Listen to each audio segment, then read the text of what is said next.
नमस्कार प्रिय बंधुगण आज भिडियो आमे जानिबा भारत वर्ष रे ख्रीष्ट धर्मर कौन प्रभाव रही एई भितरे आपण को किसी शिखिबा पाई सुजोग मिल आ विरोधी मानकु जवाब मिल दुईटी विषय आज आमे आलोचना करिबा।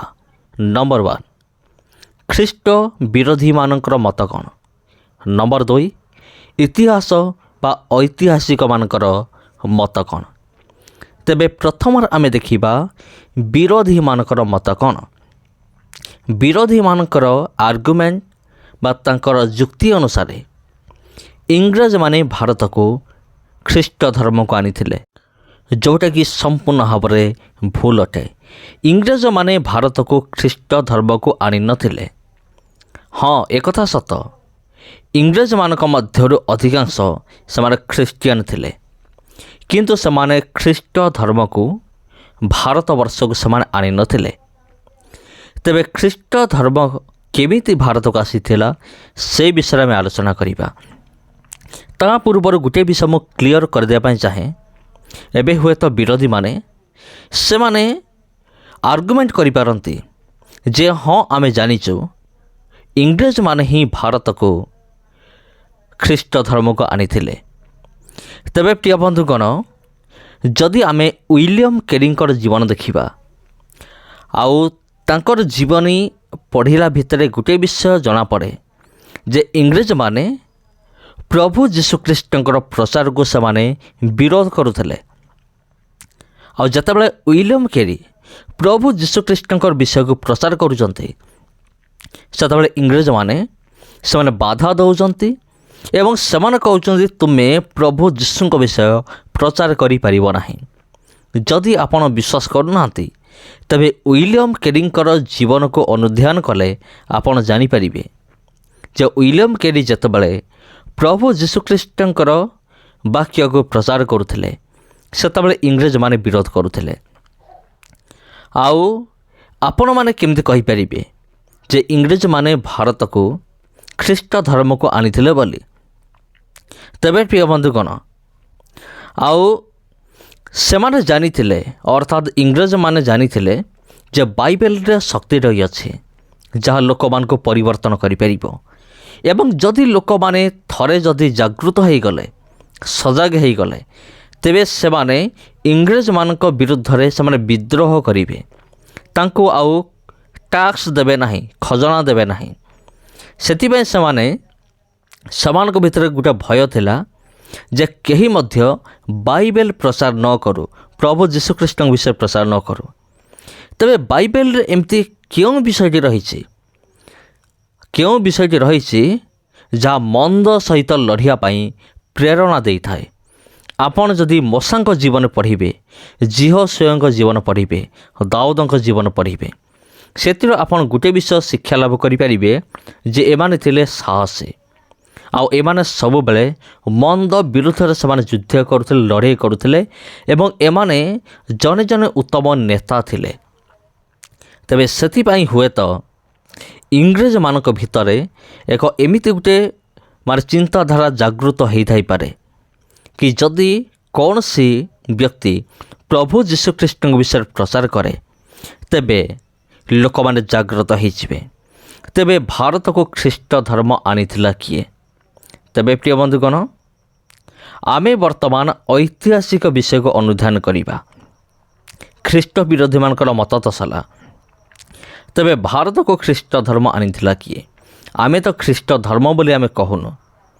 थोमा जी कि प्रभु जीशु ख्रीष्टंकर जन शिष्य थिले आ सीए भारत को प्रभु जीशु ख्रीष्टंकर सुसमाचार को लेकिन आसीथिले। आ से पंजाब एवं केरल दुईटी जगार से प्रचार करथिले किंतु केरल रे से बेसी से प्रचार करथिले एवं 7टी मंडली से स्थापन करथिले। ये थिले प्रभु जीशु ख्रीष्टंकर शिष्य।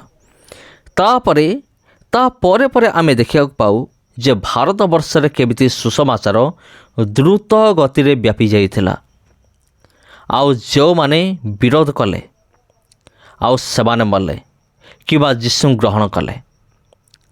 माने मोर कहिबार अर्थ होछि जो माने सुसमाचार को विरोध करुथिले सेमानक मध्यरु କିଛି ଲୋକମାନେ ମୃତ୍ୟୁବରଣ କଲେ, ସମସ୍ୟାରେ ପଡ଼ିଲେ ଏବଂ ଆଉ କିଛି ଲୋକ ସେମାନେ ପ୍ରଭୁ ଯୀଶୁଖ୍ରୀଷ୍ଟଙ୍କୁ ସେମାନେ ଗ୍ରହଣ କଲେ।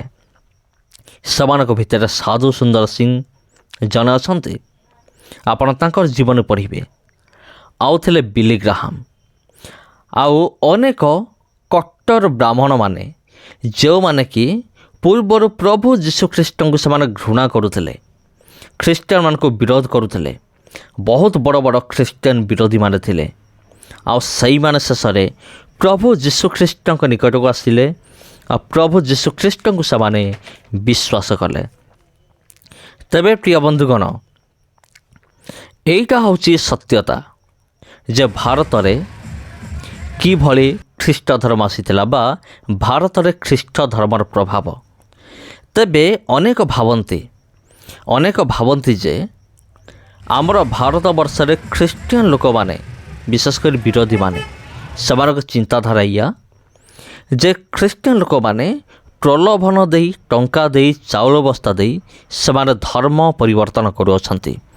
ମୋର ସେମାନଙ୍କ ଗୁଡ଼ିଏ ସଜେସନ୍, ଯଦି ଚାଉଳ ବସ୍ତା ଟଙ୍କା ଦେଇକି ଧର୍ମ ପରିବର୍ତ୍ତନ ହେଉଛି, ତୁମେ ଥରେ ଯାଇକି ଚେଷ୍ଟା କର କୌଣସି ଖ୍ରୀଷ୍ଟିଆନ ଲୋକକୁ ଚାଉଳ ବସ୍ତା ଏବଂ ଟଙ୍କା ଦେଇକି ସେମାନେ ପୁଣି ଥରେ ହିନ୍ଦୁ ହୋଇଯାଆନ୍ତୁ। ଯଦି ସେମାନେ ହିନ୍ଦୁ ହେବେ ନାହିଁ, ତେବେ ଜଣେ ଚାଉଳ ବସ୍ତା ପାଇଲା ପରେ ଖ୍ରୀଷ୍ଟିଆନ କେମିତି ହୋଇପାରିବ? ଏଇଟା ବିଲକୁଲ ଭୁଲ ବିଷୟ ଅଟେ, ଭୁଲ ଚିନ୍ତାଧାରା ଅଟେ। ତାପରେ ଆମେ ଦେଖୁଛୁ ଭାରତରେ ଖ୍ରୀଷ୍ଟ ଧର୍ମର ପ୍ରଭାବ କେମିତି ଧୀରେ ଧୀରେ ବିସ୍ତାରିତ ହେଲା ପରେ ଦ୍ରୁତ ଗତିରେ ବିସ୍ତାରିତ ହୋଇଥିଲା। ଅନେକ ଦୁଃଖ ଆସିଛି, ଅନେକ କ୍ଲେଶ ଆସିଛି। ପ୍ରଭୁ ଯୀଶୁଙ୍କ ନିମନ୍ତେ ଅନେକ ପ୍ରଭୁ ଯୀଶୁଙ୍କର ଲୋକମାନେ ନିଜ ଜୀବନକୁ ବି ସେମାନେ ବଳିଦାନ ଦେଇଛନ୍ତି। କିନ୍ତୁ ପ୍ରଭୁ ଯୀଶୁଖ୍ରୀଷ୍ଟଙ୍କର ପ୍ରଚାର ବନ୍ଦ ହୋଇନାହିଁ। ଅନେକ ଖ୍ରୀଷ୍ଟିଆନ ବିରୋଧୀମାନେ ସେମାନେ ବହୁତ ଚେଷ୍ଟା କରିଛନ୍ତି ପ୍ରଭୁ ଯୀଶୁଖ୍ରୀଷ୍ଟଙ୍କର ସେବା କାର୍ଯ୍ୟକୁ ବନ୍ଦ କରିବା ପାଇଁ।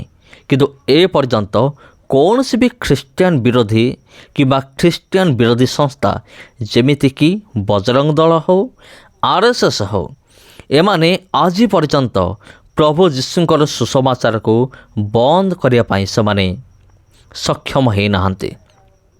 ତେବେ ପ୍ରିୟ ବନ୍ଧୁଗଣ, ବିଗତ ଦିନମାନଙ୍କରେ ଡାଇରେକ୍ଟ ପ୍ରଭୁ ଯୀଶୁଙ୍କର ଲୋକମାନେ ଯାଇକି ଗାଁ ଗାଁ ବୁଲି ପ୍ରଚାର କରୁଥିଲେ।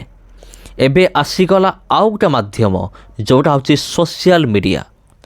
ସୋସିଆଲ ମିଡ଼ିଆରେ ମଧ୍ୟ ପ୍ରଭୁ ଯୀଶୁଙ୍କର ବିଷୟ ବହୁତ ପ୍ରଚାରିତ ହେଉଛି।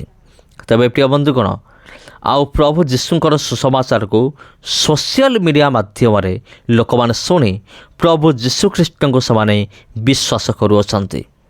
ତେବେ ଏମିତି ଭାବରେ ଖ୍ରୀଷ୍ଟ ଧର୍ମର ପ୍ରଭାବ ରହିଅଛି ବା ପ୍ରଭୁ ଯୀଶୁଖ୍ରୀଷ୍ଟଙ୍କର ସୁସମାଚାରର ପ୍ରଭାବ ରହିଅଛି, ଯାହା କେବେ ବନ୍ଦ ହୋଇନାହିଁ କିମ୍ବା ବନ୍ଦ ମଧ୍ୟ ହେବ ନାହିଁ।